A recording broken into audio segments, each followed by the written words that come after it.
When I last left you with the Strait of Hormuz and the Persian Gulf, we were talking about two American ships that were breaking out of the Strait of Hormuz. It was the beginning of Project Freedom that was going to see the mass exodus of ships out of the Persian Gulf and escaping from the clutches of the Iranians. That didn't quite go as planned. We're going to break that down for you and discuss what actually happened and then what the frick happened after that. So we're going to give you all that detail. Before we do so, however, been off for about a day or so, went down to Norfolk, Virginia to go on board the battleship Wisconsin to give a talk. So fun little trivia there. I'm actually not on one battleship, I'm on two battleships because I didn't know this at the time. The bow of the battleship Wisconsin was damaged in a collision, so they cut the bow off and used the bow from the uncompleted battleship Kentucky to repair the Wisconsin. So actually standing on two different battleships there. That's a pretty little interesting piece of trivia. If you ever get down to Nauticus, down in Norfolk, it's a great museum, both ashore and on the ship. Ship's in great shape. You didn't come here to talk about museum ships. You came here to talk about the Strait of Chaos, and I will give that to you. First, if you're new to the channel, hey, take a moment, subscribe to the channel, and hit the bell so you'll be alerted about new videos as they come out. All right, so the other day in the video up here, I talked about how the United States was going to escort ships out of the Strait of Hormuz. The United States initiated an escort of two U.S. flag vessels. Now, there are 5 in the Persian Gulf, but one's in the shipyard, and the other 2 are probably going to remain there right now because they're small little feeder ships that operate in and around the Gulf. But the 2 ships that came out were the motor vessel Alliance Fairfax and the CS Anthem. And one of them is a large car carrier. This is the Alliance Fairfax right here. This is from our good friend Tom Bike over at X. He posted this. You actually see a satellite picture of the Alliance Fairfax coming out. Right behind her is the CS Anthem. This is the note that came from Maersk announcing that it was Alliance Fairfax that came out. This is the CS Anthem here. You can see the satellite image and what the ship looks like. And then Crowley Maritime also issued a statement regarding the ship. I couldn't release the names of the ship at the time because I was asked not to. And again, I will respect sources that I have.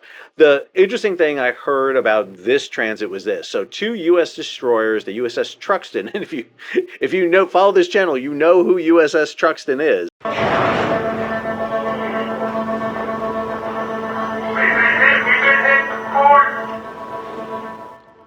We have an update on the collision between USS Truxtun and the USNS Supply. Yeah, we did a couple of episodes on the Truxtun down in the Caribbean. Now, Truxtun has since deployed over to the Middle East. She underwent repair, even though that looked more dramatic than it was. It was a bump up against USNS Supply, so the ship got enough repairs to be able to head out there. She's actually scheduled to go into a much longer repair period. It just got awarded last month. She's going to be going into NASCO in Norfolk for repair. But the Truxtun and the Mason, another destroyer that's actually been on the channel before, Mason was involved in the Red Sea operations. Both Truxtun and Mason made a deployment into the Persian Gulf to provide escorts for Alliance Fairfax and CS Anthem to come out. Now, as I noted in that video, the ships had embarked SSOs on board, Strategic Sea Lift Officers, who acted as tactical advisors, TACADs.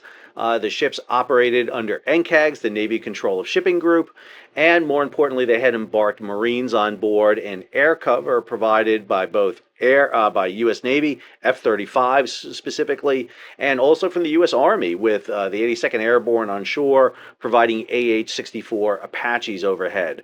And the ships were able to fight their way out. There was some argument that this was part of an exchange because the U.S. gave the Tuska, that was the vessel they fired at, out in the Arabian Sea back in mid-April, because they were handing that over to the Pakistanis, that this was some sort of exchange. It wasn't, because the environment in which the Alliance Fairfax and CS Anthem went out was not an exchange. I mean, you're not shooting at each other during an exchange. What happened here was this was going to be phase 1 of the project, not an operation, it's a project, and the reason it's called a project is so that they can avoid the ceasefire and the War Powers Act. Let's be clear about that. That's 100% why they're doing that. This was meant to start the initiation of what was going to be more ships coming out. Now, to do that, they had to be prepared for that. You had to put TACADs, these tactical advisors, on board the ships with their secure communications, along with Marines, to provide security from them. And it's not clear that that was done, because almost immediately after those two ships came out, we got this notice. Trump calls off Project Freedom, Hormuz shipping operation, as Iran talks advance. So, in a social media post, President Trump said the decision followed requests from Pakistan and other countries and cited both recent U.S. military operations against Iran and diplomatic progress with Iranian representatives. All right, I don't know how much I buy any of this, to tell you the truth. It is confusing as crap, the amount of information that comes out on social media from the president. But let me be clear about what I've figured out and what I've heard from those involved in this operation. So, what we saw and what you're going to see here is after those two vessels came out, there were a rash of attacks against shipping. It's the most protracted attacks against shipping we've seen in a long time. Some of those shipping attacks originated from shore. If you cannot conduct military operations against the shore, which would be in violation of the ceasefire, it's going to be difficult to escort vessels out, in particularly the launch of small boats, but more importantly, missiles and drones from shore. One of the key things, if you're going to open the strait, is if the Iranians are going to threaten shipping, you have got to hammer down any sort of drone or missile being launched from shore. That means hitting the launchers. That means flying overhead, providing protection. That means doing basic suppression operations. But since you're in a ceasefire, you can't do that. And I think this is why Project Freedom broke down. Now, immediately on top of that, Iran came out and announced the creation of, wait for it, the Persian Gulf Strait Authority. That's right. The PGSA, the Persian Gulf Strait Authority, exists within these two boundary lines bordering on each side of the Strait of Hormuz. What the Iranians are trying to do is set up something akin to the Suez Canal Authority or the Panama Canal Authority. They're going to exert control over the entire Strait of Hormuz. Just one slight problem with that, Iran. Number one, you don't own the friggin' strait. You don't. Even if you claim 12-mile territorial limits, you don't own the strait because you split it with Oman, and the vast majority of the strait, especially where the divider is, it's in Omani waters, not Iranian waters. Now, Iran makes the argument that they don't abide by Western laws and Western rules, so things such as the UN Convention of the Law of the Sea 1982 or the previous one in 1958, which is fantastic. Then you're operating under the laws of the sea that said your territorial limits is not 12 miles, it's 3. It's the range of a cannonball. But I should note that the Persian Gulf Authority is in full force. I mean, they're even issuing forms. I mean, if there are forms associated with it, this has got to be a real life thing. I mean, they want you to fill out documentation. There's even a WhatsApp number that you can call to make arrangements to go through. I mean, I don't know what's more important than that. However, there is a problem because based on the dividing line of the Persian Gulf Strait Authority, the UAE is not going to be happy with this. Mainly because two major eastern ports in the United Arab Emirates, Fujairah and Khor Fakkan, both fall within that area.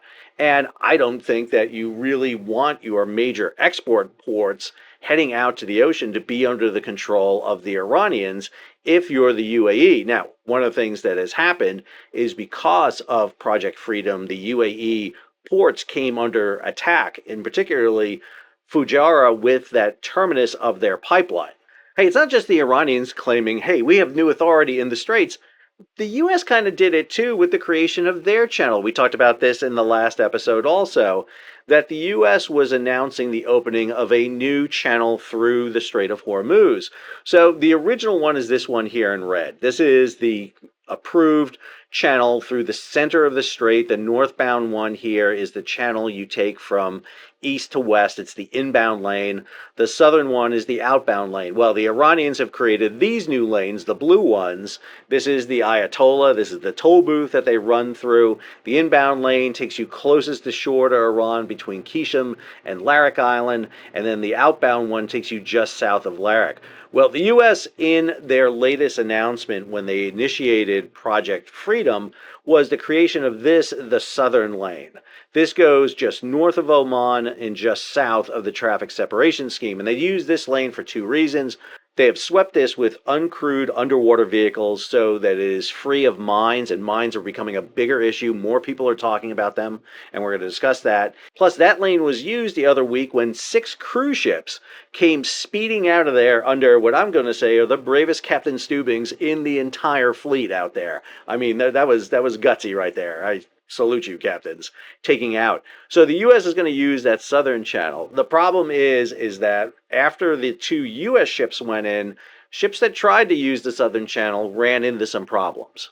Now, the other issue going on concurrently here is the U.S. blockade. This comes from M.T. Anderson over on X.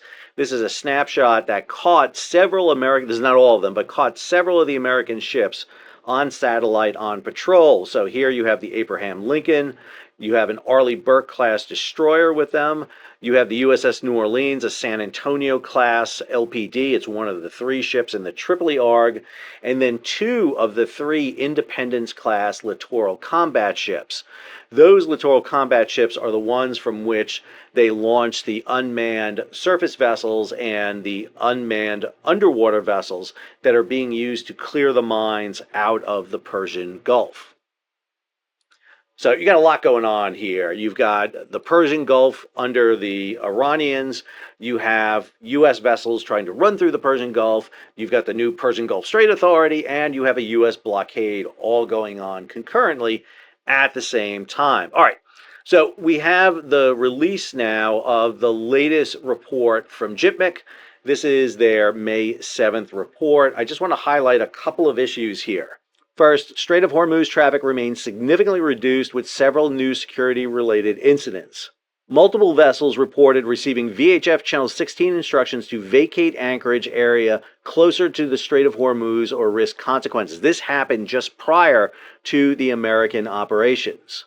On May 5th, U.S. naval units transited the Strait of Hormuz repelled various threats. These incidents highlighted elevated risk for commercial shipping. On 6 May, UK MTO issued a warning confirming that a cargo vessel was struck by an unknown projectile in the Strait of Hormuz. We're going to break that down for you here. Out in the Gulf of Oman, U.S. forces disabled the rudder of the Iranian-flagged tanker Hansa after the vessel reportedly attempted to breach the U.S. blockade measures. No casualties or pollution were reported, and we still have issues associated with piracy down in the Somali coast. So the Arabian Gulf, Persian Gulf, Strait of Hormuz, Gulf of Oman, Arabian Sea all remain critical. There have been a total of 40 incidences since 1 March. On 5 May, there were a total of 2 transits reported by the Joint Maritime Information Center and 0 on 6 May. You can see those 2 vessels on 5 May. Both of them was 1 cargo vessel and 1 tanker that were eastbound out of the Strait of Hormuz. Those were the 2 vessels in question, although we do know that there was probably more vessels moving through that were dark on AIS. So I'm going to take you through the most recent attacks that were done. So this attack here, 3 May at 1940, UK MTO received a report of an incident 78 miles north of Fujairah. A tanker has reported being hit by an unknown projectile. All crew reported safe. This vessel, the Baraka, is an Abu Dhabi National Oil Corporation vessel. The next attack occurred on 4 May at 12:15 UTC. UK MTO had received a report of an incident 36 nautical miles north of Dubai. The cargo vessel reported a fire in the engine room. The cause of the fire is unknown at the time. So this is the Korean-owned HMM Namu. What's interesting about this story is that the allegation is the vessel may have hit a mine, a drifting mine. This would be the first indication we have of mine damage. We have this report on 4 May at 14:21. UK MTO has received a report of an incident 14 nautical miles west of Minnesota, UAE. UK MTO received information from a third party that a vessel was on fire, requesting vessels in the vicinity to keep a safe distance. Cause of the fire had not been verified. So this may be the JV Innovation. This is a Marshall Islands flag tanker that is out in that area. The ship is actually a Chinese-owned vessel, a PRC-owned vessel, something we have not seen before. And then the most significant attack we had was this one on 5 May at 18:30. A verified source reported a cargo vessel has been struck by an unknown projectile. We believe this is the CMA CGM San Antonio. The report from Reuters is the ship was attacked while transiting the Strait of Hormuz, injuring crew members and damaging the vessel, while another vessel run by the French group exited the Gulf as the U.S.-Iran conflict continued to disrupt the shipping. San Antonio was hit on Tuesday with injured seafarers evacuated for medical treatment. Now, what's interesting to note here is that another CMA GGM ship, the Saigon, was sailing along the coast of Oman south of the country's capital, Muscat, after tracking as being inside the Gulf. Now, last month, the CMA CGM Caribbean came out, but we think that vessel actually coordinated with Iran. Now, CMA CGM is saying that they did coordinate with the United States for the passage of the San Antonio. Supposedly, the crew and vessel coordinated with the shoreside naval officers in the U.S. Fifth Fleet, Navy Central Command, specifically the NCAG's office, the Navy Control of Shipping Office, to coordinate this. Now, the U.S. is saying they didn't, and what this led to is the attack. What's interesting about the attack on the San Antonio is we have reports of 8 injured. That's a significant number. That's more than you typically see injured when a drone attack happens. This sounds like it's either a cruise or a ballistic missile that hit the vessel. If that is the case, that is fired from shore base. And this is the issue we were getting into, that if you do not have air cover up and being able to hit Iran directly, you are just creating a hazard out there for the ships. And this may have contributed to why Project Freedom has broken down. CENTCOM released this on May 6. U.S. forces operating in the Gulf of Oman enforced blockade measures by disabling an Iranian-flagged unladen oil tanker attempting to sail toward an Iranian port at 9 a.m. Eastern Time, May 6.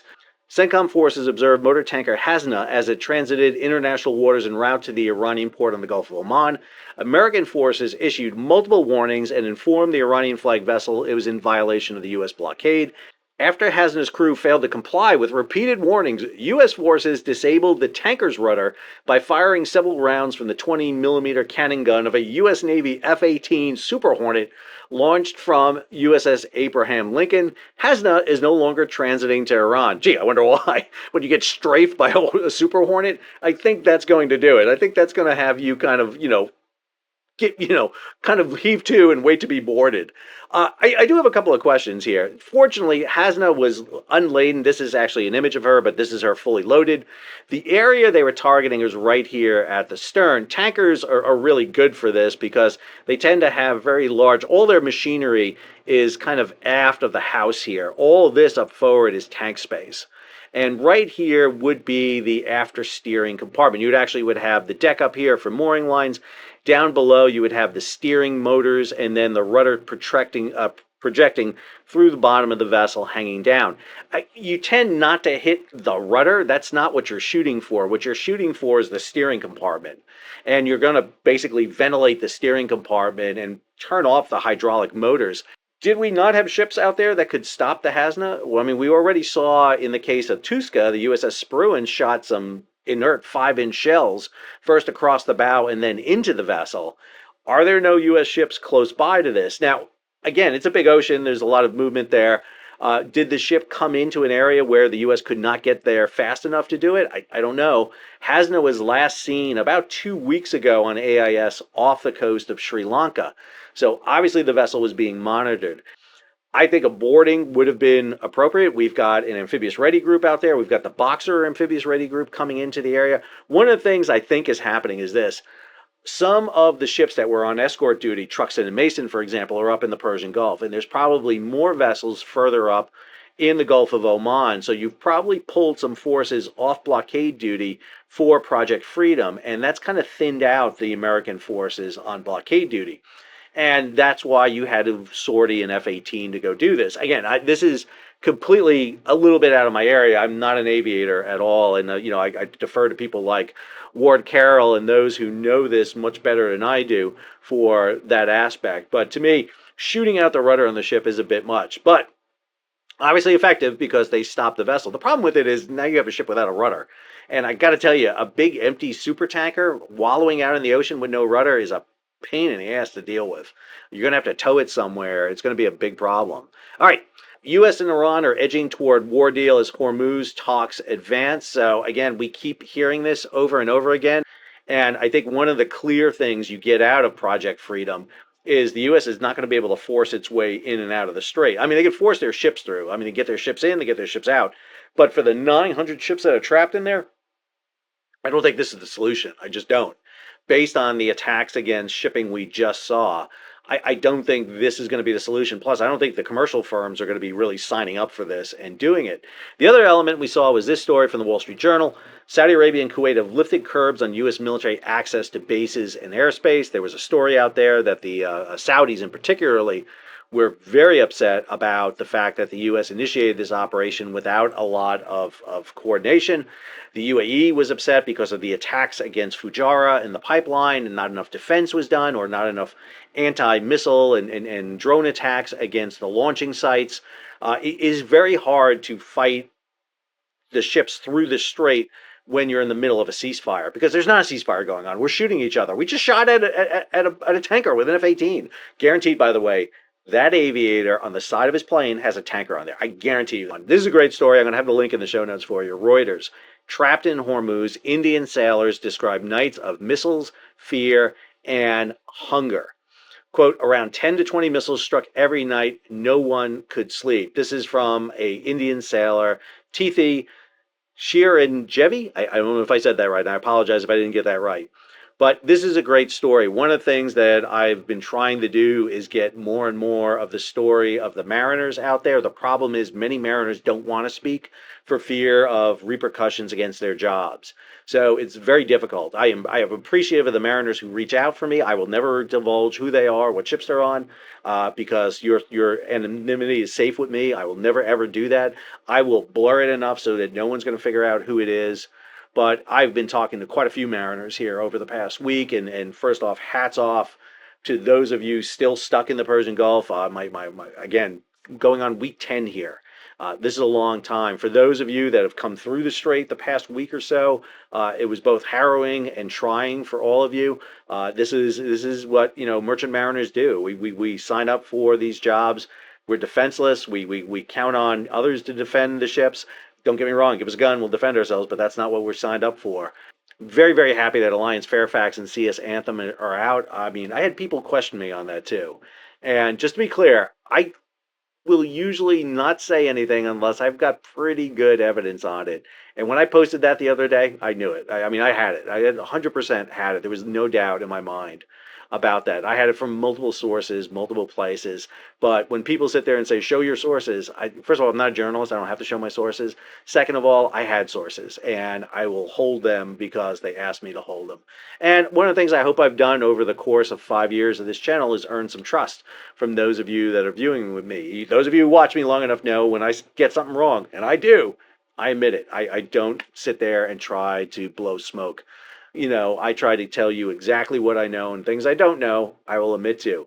Mines are a perfect example. I said from the very beginning, I did not think mines were laid in the strait. And I don't think mines were in the strait in the very beginning. I think the mining operation, as we will find out, was done much later. And now that we know that there are mines in, you act differently. But as I noted at the time, you don't have to lay any mines. Just the threat of mines is enough to cause problems. I think this escalated to the point where the Iranians decided to mine the strait and force the ships up into their waters, and that's when it probably happened.